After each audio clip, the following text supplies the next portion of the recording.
vislabākais pilsonis šai varai ir pasīvs, apātisks antiņš, kas neko negrib darīt, kas ne uz ko nepavelkās, kas ir zemāks par zāli.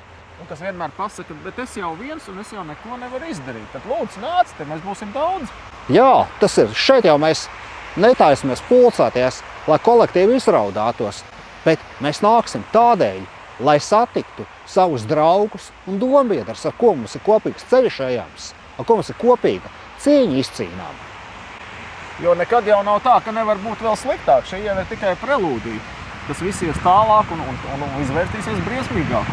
Un nevienam jau tā Latvija ar latviešiem nav vajadzīga kā viena pašiem latviešiem. Cita jau pasaulē neviena tāda vairs nav, kam tas interesē. 9. decembrī 13. jeb 1. pēcpusdienā pulcējamies Strēlnieku laukumā Rīgā. Dodamies tālāk uz Brīvības pieminekli. Jā, gaidām. Cilvēkiem ir jāsaprot, ka ir laiks piecelties no dīvāniem, ir laiks izlīst ārā no Twitteriem, no Facebookiem, no sociālajiem tīkliem un nākt kopā, lai kaut ko darītu ar šito te visu situāciju, kāda ir izveidojusies. Paskaties, tie strēlnieki, tie tā kā visi Krievija otrādā. Izlīdīsim no apātijas, izlīdīsim no apātijas. Tas ir pats svarīgākais, izlīst no apātijas.